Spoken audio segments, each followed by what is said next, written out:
Yuusuke is an antisocial junior high student that loves playing video games. While discussing with his teacher regarding his plans for high school, Yotsuya is suddenly transported into another world, but is surprised to see two of his classmates, Iu Shindou, a popular magazine model, and Kusue Hakozaki, a sickly girl who often skips classes. The Game Master or GM, a large man with missing the upper half of his face, suddenly appears and explains the rules. Commands are given and must be cleared. The first task is to complete the village chief's task. A new person will join their team every week until there are 10 of them. He then reveals their classes: Shindou, a wind wizard, and Hakozaki, a sword-wielding warrior. He then spins a wheel of fortune to decide Yotsuya's rank, which lands on farmer, much to Shindou and Hakozaki's disappointment. Afterwards, Yotsuya asks Shindou for an explanation. She replies she was brought to this world first, completed a quest all on her own, and returned to the real world safely. She was then tasked by the GM to befriend Hakozaki. The next time Shindou returned to the other world, Hakozaki was already there. In Yotsuya's case, they were tasked with being left alone with him.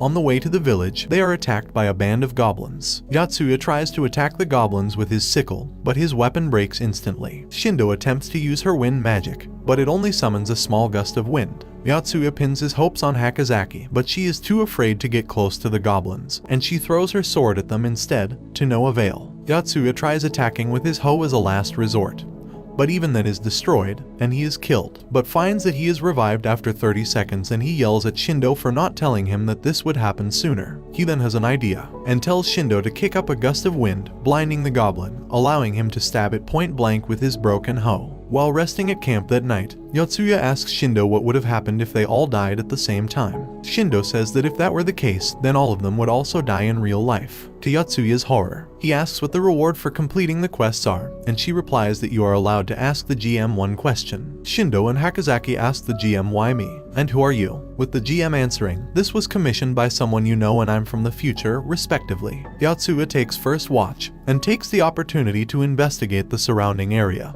But when he returns, he finds a troll has killed Hakozaki and is eating Shindou. He grabs Hakozaki and runs, but Shindou does not revive, presumably because she was eaten. The two arrive at the village where they are hailed as heroes, and the village chief asks them to kill the troll. Yotsuya is initially despondent, but he later smiles ominously, remarking that this place is still better than Tokyo. A day before they arrive at the village, Shindou, Hakozaki, and Yotsuya discuss what they want to do for high school. Hakozaki says she'd like to study medicine, so that she can help others like her, but Yotsuya does not pay attention. Back in the present, Yotsuya goes into the forest at night to kill goblins so that he can level up, but he misses the final goblin, just as he is about to level up to 10. He wonders if there was any way to switch his class. While touching a log point, a magic circle that when touched, replays memories of the area, he gets an alert that Hakozaki died. He looks towards the village and sees it aflame. He realizes that the troll could be responsible, and he rushes over, not knowing what would happen if they failed the quest. He arrives at the village, and touches a log point, showing a memory of Hakozaki practicing swinging her sword,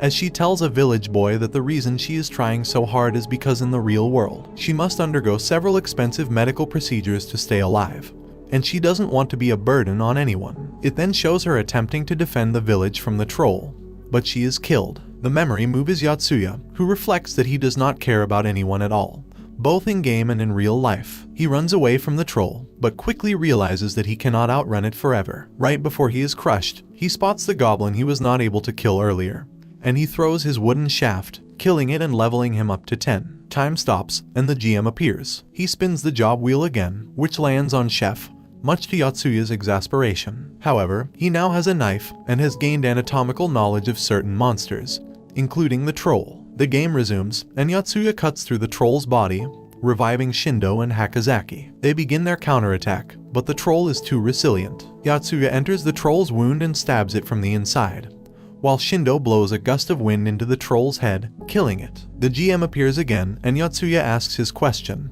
"What will we do after we clear all 10 quests?" The GM shows them a video of the 3 of them in the real world, where they battle a dragon atop a building in Tokyo. They return to the real world, where no time has passed at all. Shindou thanks Yotsuya for his help, and she goes to her club, while Yotsuya walks Hakozaki home, where he awkwardly tries to maintain a conversation. He wonders that if he fails to complete the quests, then Tokyo, the city he hates so much, could be destroyed. Yotsuya receives a call from the GM, telling him to hit on a girl, the success of which affects the outcome of their next quest. He is instructed to go into a nearby high school, where he finds a bespectacled girl being bullied and stripped by 3 other girls. He grabs their phones and destroys their belongings, and escorts the girl home. He asks her why she was being bullied, and she says it was not bullying, but revenge. While on a livestream, she said that she knew a girl that would only act cute with boys around, and her friend thought that she was talking about her. That night, Yotsuya is transported back to the game world, where as expected, the girl from earlier is also present. The GM appears behind her, revealing her name to be Yuusuke Yotsuya. He spins the job wheel, and her job is Fire Wizard. The revival time has also been increased from 30 seconds to 40. He gives them their quest to explore 5% of the map while bringing cargo to a nearby town. While walking through the forest,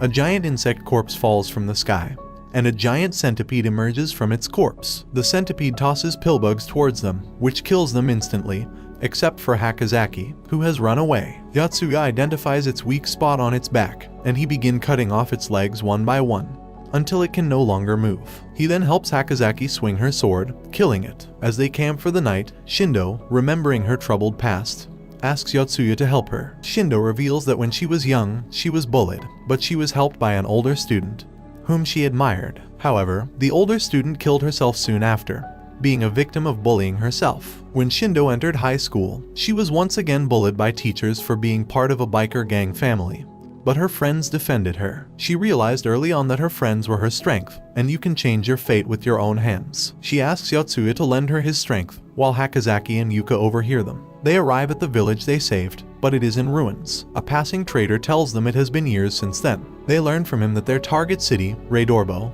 is 3 months away on foot. He informs them of a martial arts tournament to be held in the nearby town of Cortonal, where the prize is 3 horses. However, on the way, they are attacked by bandits. Yotsuya tries to fight back, but realizes that attacking humans causes their levels to drop, and they are forced to escape, but Shindou stays behind to fend them off, and she is captured. Yotsuya coldly suggests that he go to the martial arts tournament, while leaving Hakozaki and Yuka to rescue Shindou, which causes the 2 girls to think badly of him. The 2 girls go to rescue Shindou, but they are easily captured by the bandits. Yotsuya is aware of his comrade's capture, and while killing goblins along the way, has sufficiently leveled up to get a new job, a creature wizard. He arrives at the martial arts tournament but is defeated nearly instantly. He asks of the knight who defeated him, Kabul, if there was any way for him to get 3 horses for their quest. Yotsuya shares information with the local captain of the guard regarding the bandits' lair, but he says that he can only provide Yotsuya with a single horse. Afterwards, Kabul offers to train Yotsuya's swordsmanship,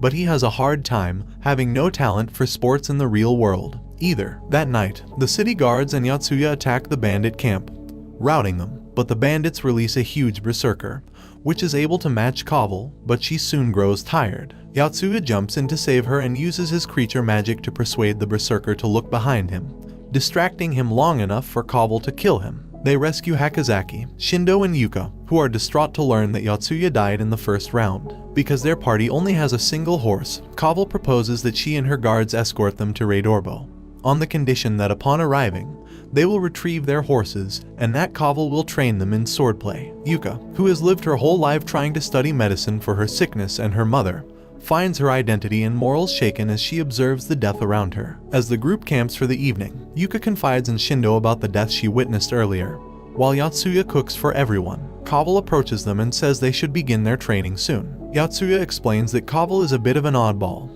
She loves to hack away at flesh, which she can do to the heroes since they revive anyway, which worries him and Yuka somewhat. When Kabul finishes training Hakozaki, they learn that goblins are in a nearby area, while Hakozaki doubles down on her training, wanting to be strong enough to protect everyone. The group later encounter another group of goblins, and the heroes advance to engage them. While the rest of the group do well, Hakozaki is initially hesitant to kill a goblin, but when she sees Kabul run towards her, she works up the courage to stab one. She tearfully breaks down, apologizing to the goblin for killing it. Later that night, Shindou congratulates Hakozaki for killing her first goblin. Hakozaki asks Kabul why she enjoys cutting flesh so much, which she gleefully explains in detail, disturbing the heroes. The next day, they encounter a caravan being attacked by kobolds, so Yotsuya and Hakozaki go and intercept them. They are quickly overwhelmed by their superior numbers, but Hakozaki eventually works up the courage to fight back, luring in a kobold, then equipping her sword near instantly, killing it. The rest of the group arrives in time to help them, and as they tend to the wounded,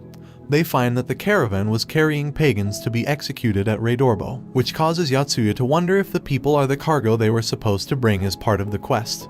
But if they do bring them, then they will be killed. They learn that the caravan is from the Deok Empire, a tyrannical state that wants to take over the continent. Unsure if this incident is related to their quest, the heroes decide to bring the pagans and children over to Reidorbo, and then save them from being executed, which still fulfills the conditions of bringing the cargo to the city. Yotsuya learns from a missionary, Falsel, that he hopes to have a boy, Bariri, escape. He explains that the Deok Empire has outlawed their religion, Arteros, after recent riots caused the destruction of images of King Deok. They next talk to Camlet, the lieutenant from the Deok Empire, and ask why he goes to such lengths to execute the pagans. He recounts that as a child, his father returned home from a war as a cripple, making him a target of ridicule. However, the current king, Deok V, began allocating slaves to families with war casualties, which turned things around. This angers Yuka, who points out that attacking smaller countries to take slaves is no different from bullying. Camlet threatens her, but Yotsuya and Shindou calm him down. The group find themselves at the foothold of a valley and travel underground,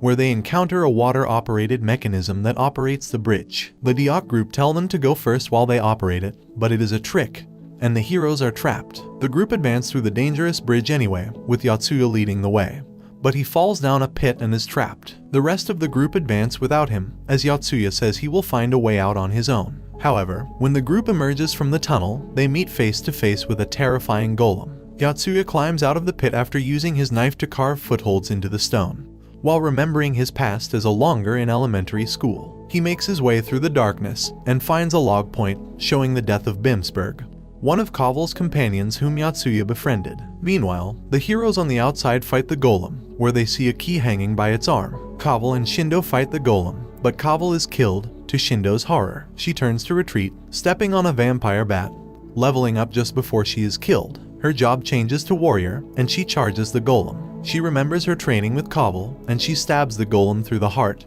killing it. Yotsuya finally arrives, and when he learns Kaval has fallen into the water below, he dives after her and begins healing her. She later awakens having survived her injuries, while Yotsuya collapses from exhaustion. Kaval kisses him while he sleeps, and she is seen by the other three girls. Kaval explains that she and him are alike, trying to find what they are good at in this world and for what purpose they have, so that they can die, content with their life. Yotsuya awakens in a fit, and he tells the group that they've been going about the quest all wrong.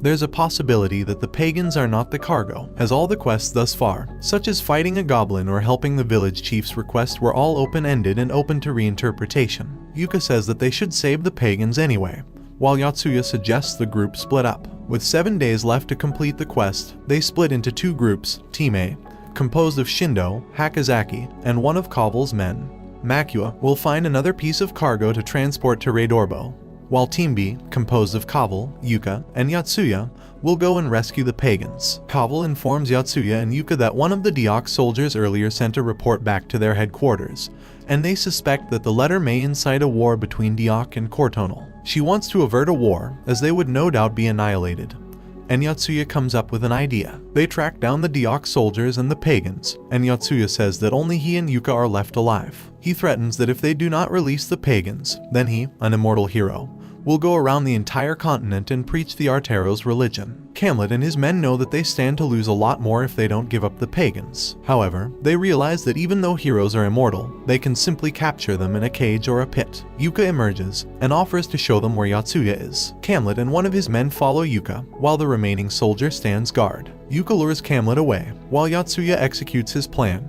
He knocks out the guard and tells the pagans to get rid of their clothes, and they create dummies out of them to make it look like dead bodies. When Camlet realizes Yuka's deception, they return to their camp, only to find it in flames. Yotsuya tells them that he only came back to have revenge for their fallen comrades, and he sets the last Deok guard aflame. He and Yuka steal their last remaining horse, and they escape. All according to Yotsuya's plan. Camlet will realize his plan to delay the heroes at the cave led to this whole debacle. They return to where the pagans are, and they thank Yotsuya and Yuka for saving them. Later, Yuka asks Yotsuya if he believes the world therein truly is just a game, and she shares her misgivings about having to kill other humans, even if it is just a game. He replies he's just doing what he thinks is necessary to help Kaval avenge her men, which satisfies her for the time being. In an internal monologue, he remarks that worrying about the deaths of non-player characters is a waste of time, as it is revealed he dropped 2 levels for killing the Diok guard. Camlet and one of his men arrive at their abandoned carriage, where they send a letter to the king regarding their failure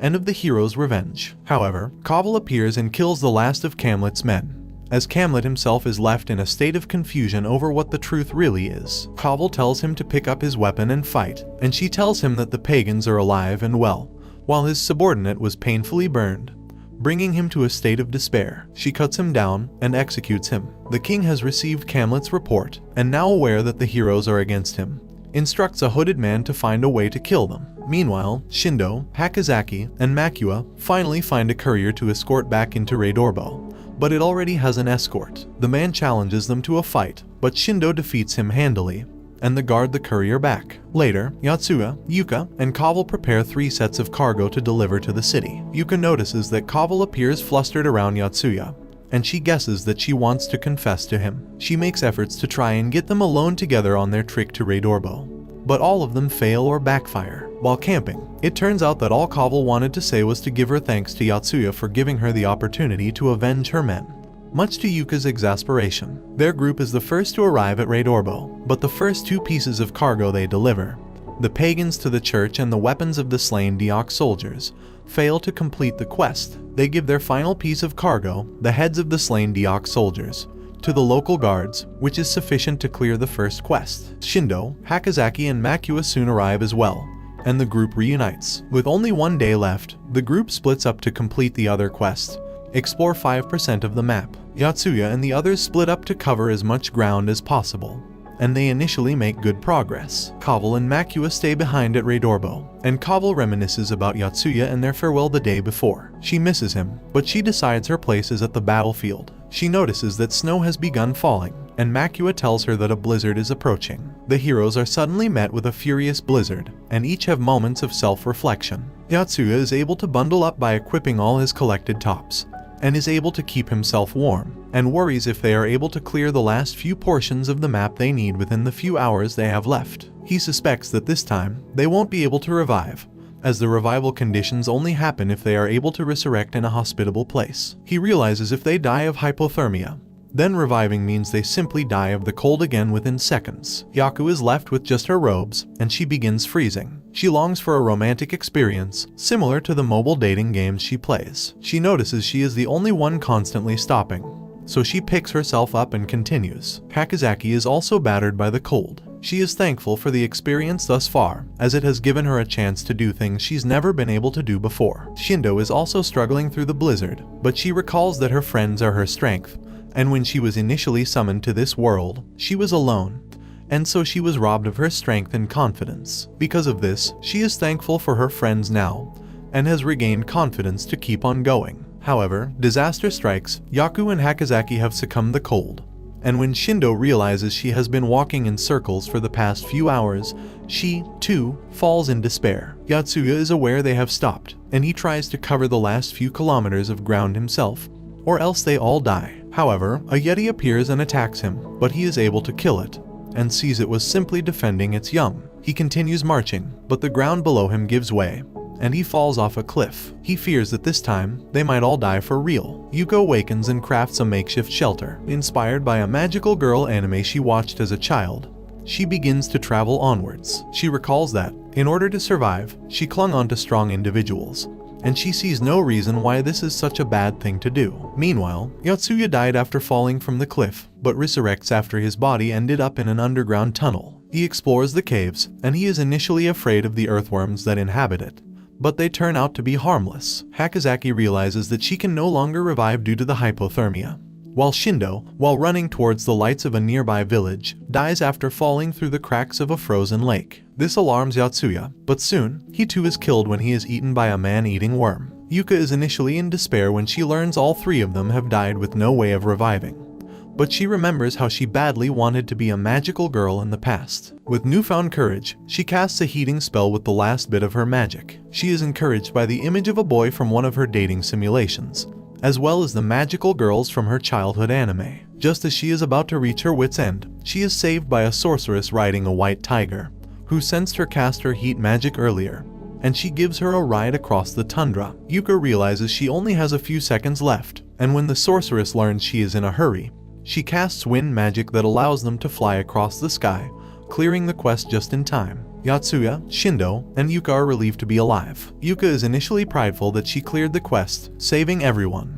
But when the GM appears and is given an opportunity to ask her question, she asks if this world a virtual world or a real one. The GM answers that this world is real, but it is a parallel world. He explains that every choice in human history has given birth to an unlimited number of parallel worlds, meaning that every person and monster in this world is living flesh and blood. Yotsuya is paralyzed, realizing that he killed a human being. The group return to the real world, where they make use of their experiences and skills from the other world. However, Yotsuya remains antisocial due to the trauma from killing a human, though his physical abilities have improved. Yuka has also begun playing light sports, a vast improvement. Shindou is worried about Yotsuya, especially after learning from Yuka that for their plan to save the pagans, he had to kill a person. On the way home, Yotsuya receives a text from the GM, asking him what it felt like to kill a person. This troubles him, and when he arrives home, the GM, taking the form of a young girl in a straw hat, is there waiting for him. Yotsuya answers his question by saying that even though the Deok Empire guards had their reasons for abandoning them in the cave, he still regrets killing one of them, and had he known they were real people, he would have decided against killing them. The GM talks about the next player, whom he wants Yotsuya to meet. They go to a Chinese restaurant, where the GM informs him that the man sitting by the counter, a drug dealer, will soon be killed by the new player, along with his little brother, Shuji. The player's name is Keita Toriai, 19 years old. He bursts into the restaurant, along with his younger brother. Yotsuya defeats them easily, and reasons with Keita that killing is wrong. The mafia boss who hired Keita enters the restaurant, and threatens Yotsuya with a gun. The GM offers Yotsuya a chance to use his magic from the parallel world here using a magic glove, which he accepts. He uses his mind control magic to stun the mafia boss, knocking him out. He lets Keita and his brother escape, but the GM invites Yotsuya to talk once more. The GM tells him now that Yotsuya stopped a murder, how does he feel about killing another person? Yotsuya says that he is only fighting for his own sense of justice, and he will continue to do so, no matter what anyone says.